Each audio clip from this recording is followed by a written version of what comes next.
Pemirsa, suara tegas akademisi yang prihatin dengan Presiden Jokowi dituangkan lewat petisi. Hak petisi ada pada setiap warga negara yang mulai prihatin dengan sikap para negarawan dengan sisi keberpihakan dan menyalahgunakan wewenang. Itulah mungkin yang mendasari dikeluarkannya petisi dari para sivitas akademi UGM dan UII.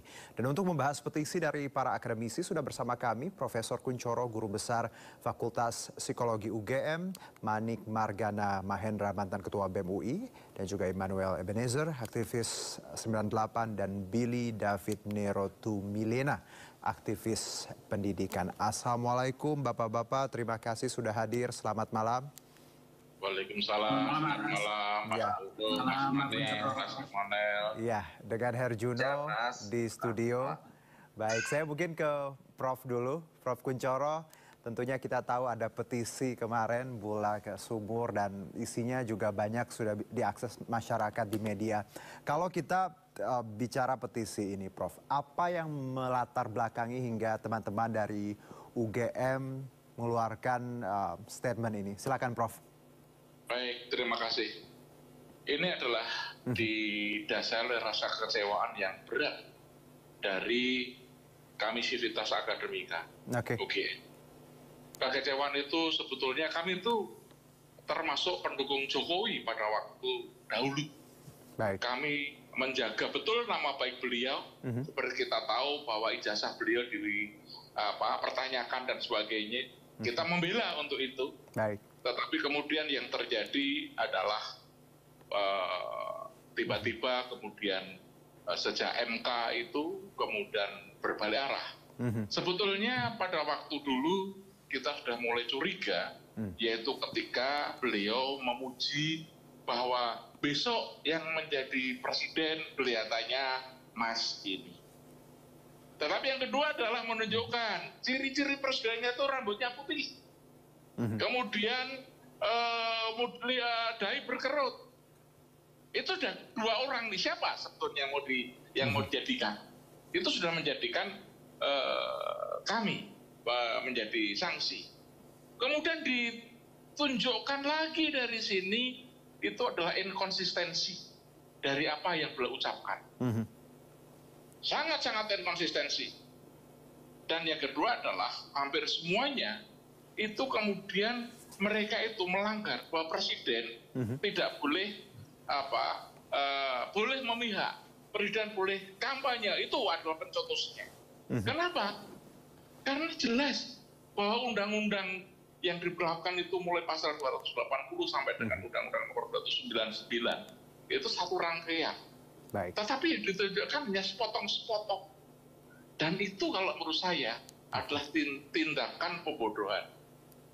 Padahal kalau kita melihat dalam kampanye ini ditunjukkan itu adalah kita mau meningkatkan pendidikan kita. Tapi sekarang model kampanye itu pembodohan, ditipu dengan seperti itu. Kami tidak rela dengan pembodohan itu, tetapi sekaligus kami sebetulnya ingin mengingatkan Pak Jokowi. Pak Jokowi itu adalah dengan saya saudara kandung dalam alma mater. Baik. Gitu loh. Sehingga saya harus dengan cinta kasih kami mengingatkan. Kemarin setelah kami melakukan, hari sore tadi dari UII, besok dari UI, dari Andalas, dari Malang, dari masyarakat sipil Jogja, saya tidak rela kalau Pak Jokowi itu ada chaos yang menjatuhkan Pak Jokowi. Itu demi cinta kami. Makanya kami kemudian mengingatkan itu kepada beliau untuk kembali pada rel yang benar. Baik. Itu, Mas. Baik, Prof. Saya langsung ke Bang Manik, ya. Anda tentunya sebagai mantan Ketua BEM UI dan juga dekat dengan sivitas pendidikan universitas seperti itu. Bagaimana Anda melihat petisi dari dua universitas besar di tanah air ini? Silakan, Bang Manik. Kalau saya sendiri sebenarnya melihat bahwa Pak Jokowi ini sudah berkali-kali diberikan peringatan, ya, bukan hanya dari teman-teman di universitas, tapi juga teman-teman masyarakat sipil, teman-teman semua masyarakat sipil, kemudian juga internal partai sendiri gitu ya, sudah banyak sekali yang memberikan peringatan kepada Pak Jokowi untuk kemudian tetap menjaga demokrasi. Tapi nyatanya sungguh sangat disayangkan gitu ya, ketika anaknya sendiri kemudian maju menjadi calon wakil presiden dengan melanggar etik. Kemudian hal ini juga dilanjutkan lagi dengan berbagai macam permasalahan, termasuk diantaranya adalah bagaimana kita melihat menteri-menterinya sendiri yang kemudian bahkan secara terbuka menjadi juru kampanye bagi salah satu paslon. Kemudian melakukan personalifikasi terhadap bansos yang secara terang-terangan mereka katakan di depan publik bahwa bansos ini adalah pemberian dari Jokowi. Hal itu jelas menyalahi aturan demokrasi. Hal itu juga sangat jelas menyalahi bagaimana seharusnya kita berkompetisi dalam demokrasi pemilu 2024. Harusnya pasca reformasi kita menghadirkan demokrasi substantif. Pasca demokrasi reformasi harusnya demokrasi yang kemudian terbentuk adalah demokrasi yang kita berbicara banyak gagasan, kita berbicara bagaimana masa depan Indonesia gitu. Jadi saya sangat menyayangkan bahwa sekali lagi Pak Jokowi sudah diberikan peringatan berkali-kali. Pak Jokowi mengklaim dirinya sebagai kita, tapi kemudian hari ini Pak Jokowi justru malah mengkhianati kita. Jadi kehadiran teman-teman dari Sivitas Akademika saya rasa memberikan sebuah gambaran bahwa banyak yang masih peduli dengan Pak Jokowi, dan ini adalah bentuk dari masyarakat sipil, dari teman-teman universitas yang memberikan peringatan kepada Pak Jokowi untuk kemudian bisa landing di akhir dari masa kepengurusannya sebagai Presiden Republik Indonesia itu dengan soft, dengan banyak justru ugal-ugalan. Oke, saya langsung ke Bang Immanuel. Bang, Anda sebagai aktivis 98 tentunya punya concern soal ini. Karena kita tahu ada UGM dengan petisi Bulak Suburya dan juga UII. Anda melihat apakah memang keadaan sekarang tidak baik-baik saja ketika dua lembaga besar, dua universitas besar mengeluarkan statement yang sangat jelas kritikan untuk seorang presiden? Pertama-tama kami mengapresiasi ya, apalagi Pak Kunchoro ini dari kawan-kawan dari UGM, akademisi, mereka bukan kelompok partisan, mereka peduli dengan demokrasi dan bangsa ini. Saya rasa apa yang dilakukan itu adalah tugas fungsi akademisi dan kampus. Jangan membiarkan yang namanya kekuasaan yang ugal-ugalan. Kami tetap selama respon Presiden sampai detik ini kan Presiden sangat mengapresiasi gerakan-gerakan yang terkait dengan kritik terhadap pemerintah. Jadi sikap Pak Presiden menurut saya sudah cukup bagus dalam menghadapi kritik-kritik yang dilakukan oleh kawan-kawan UGM. Dan kemarin juga kan sebelumnya Pak Jokowi diberikan semacam UGM paling buruk atau apa waktu itu sebelum ada petisi ini. Tapi menurut saya gerakan-gerakan civil society ini harus tetap ada, jangan tidak. Karena kenapa? Siapapun yang berkuasa jangan dibiarkan mereka ugal-ugalan. Dan sampai detik ini menurut saya, pandangan saya, karena saya sebagai pendukung Pak Jokowi dan juga saya aktif 98, sampai detik ini saya melihatnya Pak Jokowi masih pada posisi on the track. Gitu. Kemudian orang beda pandangan menurut saya itu sah-sah saja selama pandangannya disampaikan dengan cara-cara yang sangat demokratik gitu.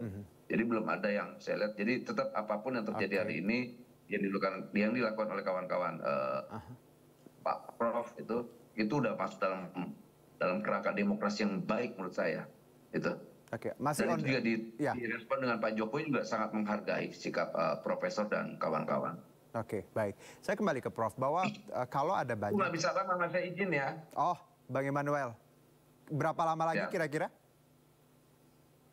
Izin aja kan, nggak lama-lama. Baik. Ya. Baik, tinggal dikonfirm lagi. Baik. Oke, saya boleh menanyakan Bang Immanuel. Silakan Prof. Kalau mau meninggalkan. Jadi begini Pak. Sebetulnya demi cinta kasih saya pada Pak Jokowi, itu yang kami takutkan itu kalau terjadi riot, terjadi chaos.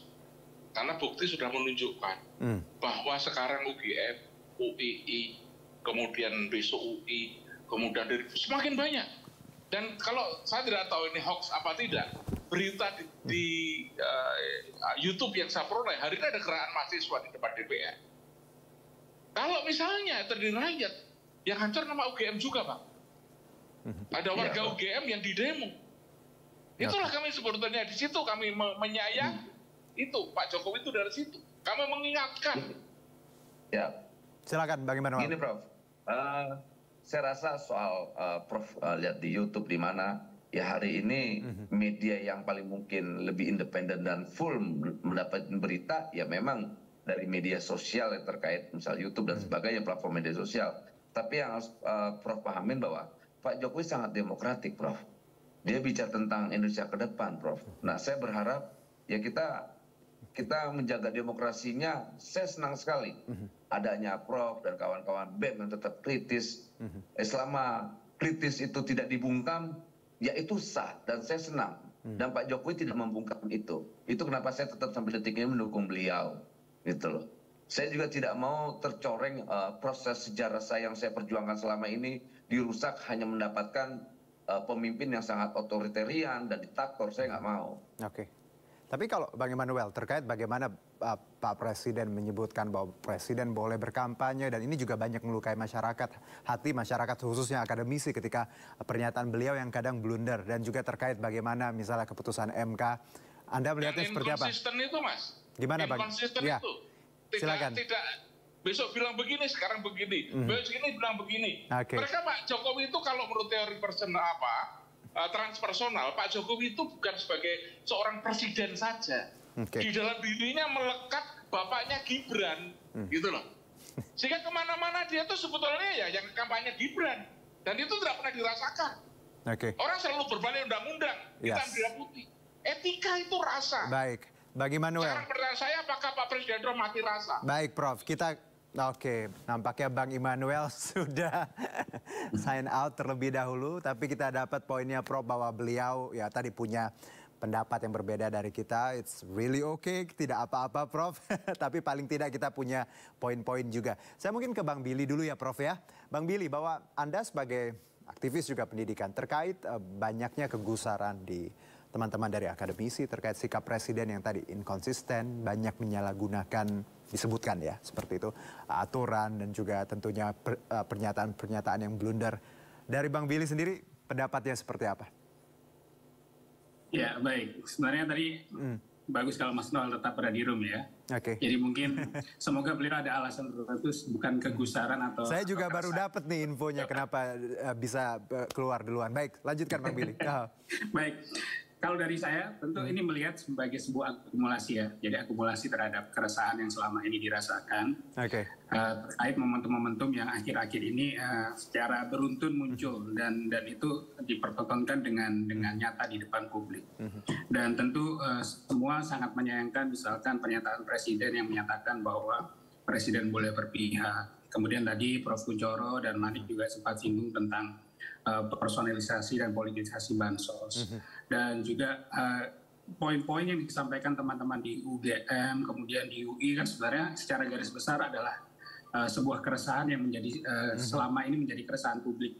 Misalkan rasa keprihatinan yang diungkapkan, kemudian ada penilaian terhadap penyalahgunaan kekuasaan, kemudian juga melihat bahwa adanya menteri aktif yang masih terlibat dalam proses ini. Tentu ini sebuah akumulasi kekecewaan, keresahan publik yang mungkin dirasakan inisiatornya mungkin dari teman-teman di Jogja. Tapi kan seperti Prof. Kunchoro tadi sebutkan, mungkin besok akan muncul lagi dari Jakarta, kemudian dari Jawa Timur. Dan itu kan sebenarnya Presiden dan pemerintah sekarang harus belajar kepada sejarah di Republik. Bahwa Mas Billy, boleh tanya Mas Billy. Yang Mas Billy ceritakan ini, apakah bukan merupakan pembodohan pada rakyat? Karena presiden itu adalah role model. Kalau dia kemudian memberikan alasan-alasan yang pembenaran, orang sekali berbuat salah, untuk selanjutnya dia mempertahankan harga dirinya dengan menipu, bohong, dan bohong. Betul. Saya sepakat dengan Prof. Kunchoro. Selain pembodohan kan tentu ini sebuah cerminan kemunduran demokrasi. Bagaimana semua yang disampaikan tadi itu berkaitan dengan hal-hal yang sebenarnya sejak era reformasi kita sudah mengalami kemajuan dalam berdemokrasi. Tapi ketika tahun ini 2024 di mana dalam hitungan hari sudah ada konstelasi politik, kita malah diperhadapkan dengan situasi yang seperti ini. Dan tentu selain dari sivitas akademika, baik itu guru besar, pengajar, tentu kita juga berharap rekan-rekan yang lain, misalkan rekan-rekan aktivis mahasiswa, gerakan mahasiswa, organisasi ekstra kampus juga bersuara hal yang serupa. Karena jika semua orang sudah sepakat, ini tentu akan menjadi sebuah suara publik, dan ini berbicaranya bukan lagi tentang kepentingan kampus A, kampus B, tapi sudah kepentingan bangsa Indonesia. Baik, saya kembali ke Prof. Prof, Anda menyebutkan juga dalam petisi bahwa aktor-aktor di balik presiden. Ini poin yang ditekankan juga. Maksudnya apa, Prof? Ya, karena ada otak yang dibalik Pak Jokowi, di presiden. Dan itu adalah tidak, kalau kita membaca atau mendekatkan dari bocor halus, siapa dia? Seorang UGM. Gitu loh. Ya, semuanya itu akan menjadi persoalan adalah nama baik UGM yang dipertaruhkan. Hanya sekedar kepercayaan atau ngawulo menjadi abdi yang tidak berpikir. Yang itu rugi UGM, sekali lagi UGM. Makanya kami kemudian mengeluarkan ini sebagai sebuah petisi keprihatinan kita. Karena orang UGM perilakunya dipertontonkan seperti itu, kan itulah maka himne Gajah Mada kembali dibacakan. Mereka itu tidak sesuai dengan lagu yang setiap kali ada upacara dinyanyikan. Tapi kalau respon Jokowi sendiri hari ini disebutkan bahwa itu hak berdemokrasi, ini kalau saya tafsirkan cukup ya tadi, ya tidak terlalu punya respon yang baik. Kalau Anda sebenarnya, Prof, apa sih yang diharapkan dari seorang Jokowi ketika ada petisi dari UGM ini? Langkah apa konkret yang menurut Anda yang harus dilakukan Presiden kalau beliau mendengar nih? Saya tidak mau mendikte Pak Jokowi, tetapi paling tidak Pak Jokowi itu merenung. Bahwa sekali lagi persoalan ini bukan persoalan pikir. Kalau dibuat dari menata hukum, tapi sekarang dia dilihat hukumnya itu adalah hukum yang menguntungkan dia. Dia tidak melihat hukum secara keseluruhan, gitu. Tapi kalau dia dengan rasa, masalah keadilan saja, gitu. Pak JK mengatakan bahwa sumpah presiden itu harus adil-adilnya. Coba merenung, apakah saya sudah berbuat adil dengan cara seperti ini? Saya ke Manik, Bang Manik. Ya tentunya Anda melihat bahwa tadi dinamikanya seperti ini dan ya kalau kita bilang ya sudah sangat dekat dengan hari pencoblosan. Apakah suara-suara dari banyak akademisi ini menurut Anda bisa membawa paling tidak perubahan walaupun nantinya ya hal itu mungkin karena kita nilai 2 minggu lagi jelang pencoblosan. Apa tanggapan Anda? Saya, Mas, sebenarnya yang lebih utama adalah bagaimana kita menjaga nilai-nilai demokrasi itu sendiri. Apa yang dilakukan oleh Pak Jokowi seharusnya sama-sama kita lihat ini harus kita nilai lebih daripada sekedar bicara tentang elektoral. Apa yang tadi disampaikan oleh Prof gitu ya, bicara untuk mengingatkan Pak Jokowi sebenarnya, dan tadi juga dikatakan bahwa Pak Jokowi menunjukkan sikap demokratis, Pak Jokowi bicara bahwa itu adalah suatu hal yang ya bisa katakanlah kritik ini adalah suatu hal yang demokrasi segala macam gitu ya. Tapi nilai-nilai demokrasi itu lebih daripada sekedar hanya mendengarkan. Pak Jokowi juga harus mencontohkan yang dimaksud dengan demokratis itu sendiri apa. Apabila Pak Jokowi tidak memberikan role model kepada kita seperti yang Prof sampaikan gitu ya, itu menunjukkan bahwa Pak Jokowi saat ini perlu dipertanyakan kenegarawanan. Apakah Pak Jokowi mau gitu ya, mau mendengarkan dan kembali ke koridor yang tadi sudah disampaikan. Karena kembali lagi, rumah sendiri, UGM yang memberikan dia sebuah petisi gitu. Betapa sudah memuncaknya. Meskipun teman-teman BEM UGM saya dengar pernah memberikan gitu ya, satu gelar tertentu kepada Pak Jokowi sebagai, kalau nggak salah ya, yang paling memalukan pada saat itu. Dan hari ini kemudian dari tingkat profesornya, dosen-dosennya, segala macam gitu ya, memberikan lagi peringatan. Jadi bagi saya, ini lebih daripada sekadar elektoral, ini adalah menjaga proses demokrasi. Dan siapa yang bisa menjaga demokrasi ini? Kembali lagi, kita harus melihat tokoh-tokohnya yang kemudian mau menjaga demokrasi lebih baik lagi. Dan ini adalah peringatan kepada Pak Jokowi. Ini lebih daripada sekadar pemilu, Pak. Ini adalah bagaimana kita menjaga nilai-nilai reformasi yang sudah diturunkan dan apakah kita bisa melanjutkannya. Apakah landing Pak Jokowi akan mengantarkan Indonesia lebih baik daripada sebelumnya. Itu lebih besar bagi saya. Baik, Bang Manik, Bang Billy. Ya, Prof. Saya tambahan sedikit, Mas. Boleh, silakan, Prof. Jadi, yang disampaikan petisi ini bukan kegiatan satu-satunya ini. Dan kita selalu berbicara bahwa ini etika. Etika yang dilakukan itu sebetulnya sudah kita ingatkan. Yang pertama, pada bulan Oktober kita sudah melakukan seminar tentang budaya malu. Gitu loh. Tapi nggak kena di situ. Yang kedua ada mahasiswa Gibran tadi menyatakan seperti itu. Tidak juga terkena. Gitu. Lalu apa yang bisa kita ingatkan? Beliau itu. Ya kita ingatkan dengan petisi. Tapi untuk sampai petisi ini tidak bukan kita harus bikin, Mas. Kita itu dengarkan ada 7 orang tokoh yang hadir membuat seperti itu. Siapa dia? Ada 2 rektor, mantan rektor UGM yang hadir dari situ. Profesor Sofyan Effendi dan Profesor Panut. Ada ketua Senat Akademik, Profesor Hardianto hadir. Sekretaris MBA, Profesor Bagus hadir. Saya sebagai ketua Dewan Guru Besar UGM ada di situ. Belum yang lainnya. Baik. Ini yang kita ketika membuat itu dan ketika kita buat di dalam sidang itu, ini yang kita buat, petisi ini yang kita lakukan. Pada waktu itu sidang tertutup hanya khusus Abidal Akademika. Tidak Baik. ada boleh memotret, tidak ada boleh Prof. merekam. Kunchoro, kita jeda dulu, nanti kita sambung ya. Bang Billy Oke. juga Bang Manik tetap bersama kami di Sindo Prime.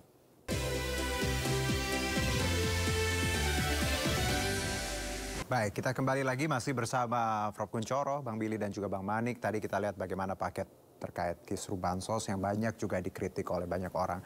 Mungkin kalau kita bicara mengenai jelang kampanye, saya ke Prof. Kunchoro bahwa beliau ya Pak Jokowi adalah presiden, role model ya, negarawan.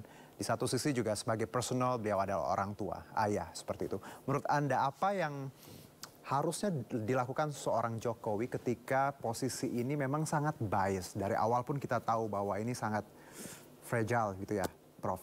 Menurut Anda apa yang harusnya Pak Jokowi pahami dari awal sehingga tidak banyak terjadi konflik kepentingan dalam era kepemimpinannya, apalagi jelang pencoblosan? Oke, yang pertama sekarang meskipun tinggal beberapa hari, itu harus bertafakur, merenung. Oke. Apakah saya sudah melakukan dengan baik atau benar? Kalau belum ada itu, belum ada kesadaran, tidak akan mungkin dia berubah. Gitu. Tetapi yang dunia akan mencatat banyak sekarang yang menilai kemunduran demokrasi. Nah, kemudian yang terjadi, saya mengajarkan pada mahasiswa saya setelah saya belajar tentang forensik bahwa sekarang ini di Amerika sejak tahun 2013 itu sudah ada yang namanya terror factory. Terror factory itu perusahaan teror, atau juga kalau kita adalah social engineering. Sekarang yang pertanyaan saya bertanya lagi, kenapa sekarang sudah musim hujan habis panen, harga barang-barang mahal? Pada saat mahal, kemudian ada bantuan, dan bantuannya demikian banyak. Ini apa kamu tidak menimbul kesan dewa penolong? Gitu lah. Oke. Jadi ada penolong. Padahal itu rekayasa, itu dibikin. Saya bukan orang ekonomi, gitu. Apakah harga itu terkait dengan apa? Tetapi yang jelas hampir semua bahan mahal dan ini membuat masyarakat menjerit. Kenapa kok kemudian Menteri Perdagangannya tidak sibuk mengatur harga, tapi justru sibuk kampanye? Gitu. Oke. Kasihan masyarakatnya, harga mahal, kemudian diberi bantuan. Ya itu dia dioper, pada akan membantunya plus pada dia. Baik, saya ke Manik. Bang Manik, kalau kita lihat bicara negarawan ya, Pak Mahfud kemarin menyatakan mundur ya dari kabinet dan tentu ini kaitan dengan kontestasi jelang pemilu nanti. Menurut Anda, apakah sifat atau sikap yang ditunjukkan Pak Mahfud ini patut diapresiasi dan ini juga pukulan telak untuk seorang Jokowi karena salah satu pembantunya mundur ya, dan ini tentunya banyak tafsir dari banyak orang. Kalau dari Manik sendiri seperti apa? Saya melihat ini sebagai bentuk sikap dari Prof. Mahfud itu sendiri, dan sikapnya ini jelas, kemana beliau memberikan kejelasan kepemimpinan, bagaimana beliau memberikan kita keteladanan dalam bernegara, keteladanan dalam etika, keteladanan dalam memberikan ruang-ruang demokrasi itu jelas gitu ya. Karena apabila kita tidak melakukan hal ini, kembali lagi kan ada orang yang bilang oh telat, oh kenapa baru sekarang, segala macam. Pertanyaan adalah, lalu kalau Prof. Mahfud dibilang telat, yang tidak mundur sama sekali dibilang apa? Itu kan perlu jadi pertanyaan. Jadi kami melihat ini sebagai suatu hal yang patut diapresiasi, karena kembali lagi yang paling penting sekali lagi adalah etika bernegara, dan itu sudah ditunjukkan oleh Prof. Mahfud, dan harapannya ini bisa menjadi pemantik bagi pejabat-pejabat publik lainnya, jadi pelajaran bagi pejabat-pejabat publik lainnya untuk melakukan hal serupa, gitu ya, bukan sebatas mundurnya, tapi bagaimana menjaga nilai-nilai demokrasi itu menjadi lebih baik. Oke, kalau dari Bang Billy sendiri, kalau kita lihat bagaimana mundurnya Pak Mahfud sebagai Menko Polhukam, apakah ini juga patut ditiru oleh ya orang-orang lainnya yang juga saat ini masih di pemerintahan namun juga mencalonkan? Baik, tentu jika merujuk pada sikap Pak Mahfud, tentu kita hanya satu orang yang tersisa, yaitu Pak Capres nomor 02, Pak Prabowo yang masih belum mundur. Oke. Dan tentu kita semua mengapresiasi apa yang dilakukan Pak Mahfud. Tapi kembali ke tadi sebenarnya yang harus dilakukan adalah perubahan paradigma. Perubahan paradigma ini dalam artian Presiden harus bisa membedakan antara Presiden sebagai sebuah institusi negara dengan Presiden sebagai sebuah individu yang bernama Joko Widodo. Baik. Dan ketika itu sudah dipisahkan, tentu Presiden kita merindukan sosok presiden yang pernyataannya meneguhkan, pernyataannya mempersatukan, tidak memecah belah publik dengan pernyataan-pernyataan yang menimbulkan polemik. Dan kita juga rindu menteri-menteri yang berintegritas, menteri-menteri yang mengedepankan bagaimana meritokrasi mereka bekerja, bukan malah menjadi juru kampanye seakan-akan terhadap presiden ataupun paslon yang didukung oleh koalisi partai politik. Dan para menteri ini juga harus membedakan kapan mereka harus tampil di ruang publik sebagai menteri, kapan juga mereka harus tampil sebagai ketua partai politik. Dan tentu selain berbicara tentang aturan hukum, kan kita berbicara tentang sebuah kepantasan atau kepatutan, di mana semua mereka sebagai tokoh publik, para pejabat negara menampilkan hal-hal yang secara etika kita anggap mungkin tidak benar, dan secara kepatutan kepantasan saya rasa juga jauh dari itu. Bagaimana menyebut bansos sebagai bantuan personal seorang presiden, bagaimana juga menyebut bansos ini sebagai hal yang harus dilanjutkan ketika nanti capres yang tidak didukung oleh koalisi tersebut nanti akan menghapuskan. Kan itu selain pembodohan yang tadi disebut oleh Prof. Kunchoro, ini kan juga mengajarkan ke publik yang sekarang merindukan literasi politik jadi dengan hal-hal yang menyesatkan dan juga menimbulkan polemik-polemik baru di masyarakat. Dan seakan-akan juga dengan jeda beberapa hari sebelum pencoblosan ini orang-orang yang tadi kita diskusikan juga seperti mengejar tempo, mengejar waktu dengan secepat-cepatnya untuk segera bansos kemudian dirapel jadi 3 kali, dan praktek-praktek seperti itu yang harus kita tetap kritisi, harus tetap kita jaga bagaimana kita berpikir itu secara logis, rasional, apakah betul itu politisasi atau personalisasi.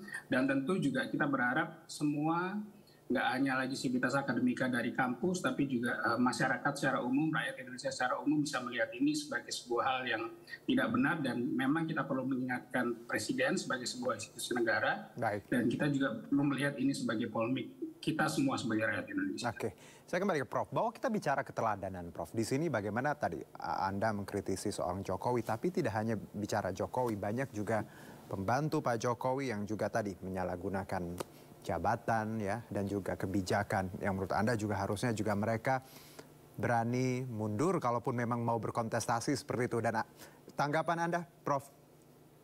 Terlalu jauh, Mas. Oke. Artinya yang saya katakan seperti itu, sebetulnya yang jadi presiden itu siapa sih? Baik. Yang nyapres itu siapa? Kok kita ributkan Pak Jokowi gitu lah. Oke. Kok Pak Jokowi yang mereka berkampanye? Mari kita lihat, ada loh capres kita yang mereka itu tidak pernah mereka itu menjadi capres. Kemana-mana pergi menggunakan fasilitas negara, tapi kampanye. Saya di sini atas nama menteri, bukan atas nama ini. Tapi kemana-mana dia membawa itu sebetulnya saya dituntut menggunakan fasilitas negara untuk pribadi. Tapi tidak ada orang yang berani mengungkapkan itu. Ada toh presiden sekarang ini pergi kemana, bukan atas nama capres. Saya sebagai menteri dalam bidang ketahanan, dalam bidang pertanian, dalam semuanya jadi diurusi. Baik. Oke. Tapi tidak ada itu dialihkan. Ini satu contoh yang tadi dikatakan, jadi saya katakan ini terlalu jauh untuk kalau misalnya kemudian menyadari etika seperti orang untuk jadi menjadikan dirinya capres saja tidak. Baik. Nah, saya kembali ke bahwa kita bicara mengenai mungkin ke Manik. Anda sebagai erat juga kaitannya dengan tadi institusi UI ya, BEM UI. Anda melihat bahwa banyak sekali tokoh-tokoh kita yang sangat tidak patut untuk diteladani. Apakah mundur memang sesuatu yang sulit untuk mereka yang sangat bernafsu ketika bicara pemilu? Manik, silakan. Ya, bagi saya sebenarnya adalah kembali lagi untuk tetap bisa bijaksana dalam menggunakan kewenangan gitu ya. Bijaksana dalam melihat kekuasaan. Bukan justru memanfaatkan kekuasaan untuk melakukan lagi kekuasaan. Hal itu kan yang kemudian perlu kita sama-sama kritisi hari ini. Gitu ya. Itulah kenapa saya rasa tadi Prof. Mahfud kemudian akhirnya mundur. Bahkan pada saat dia mencalonkan diri selama pergi ke manapun gitu ya, beliau selalu menyatakan bahwa beliau menggunakan kapasitasnya sebagai menteri, beliau selalu cuti, semuanya sesuai dengan prosedur yang seharusnya dilakukan. Karena memang Pak Jokowi sendiri yang bilang bahwa tidak harus mundur segala macam gitu ya, secara aturan. Kemudian yang menjalankan tugas itu, yang kemudian menjalankannya secara profesional, justru adalah Prof. Mahfud. Gitu. Jadi saya perlu lagi menegaskan bahwa orang-orang yang tadi sudah memiliki banyak sekali kekuasaan, bahkan itu yang menggunakan kekuasaannya untuk menipu masyarakat, tadi bahkan bilang bansos ini dari Pak Jokowi, tidak kemudian mengklarifikasinya bahwa ini adalah pemberian negara yang seharusnya diberikan sebagai bentuk tanggung jawab negara, itu adalah kesalahan yang menurut saya sangat fatal dilakukan. Jadi sama-sama kita kritisi sikap dari pemimpin-pemimpin kita yang kemudian menyalahi etika, itu paling utama. Yang menyalahi etika, kita harus waspadai. Oke, baik. Prof dan juga Bang Billy ya, Bang Manik, terima kasih. Waktu kita terbatas sekali, tapi kita dapat poin-poinnya. Fair play, seperti itu ya, soul-nya. Bahwa sama-sama mengedepankan etika, karena beliau-beliau adalah tokoh publik ya. Jadi memang harus jadi role model. Kesian anak bangsa kalau sampai pemimpin-pemimpinnya nggak bisa jadi toladan. Baik, terima kasih Prof. Oke, saya terima kasih. Saya pamit karena baik, Bang Billy juga terima kasih, Bang Manik. Sehat-sehat untuk kita semua. Terima kasih.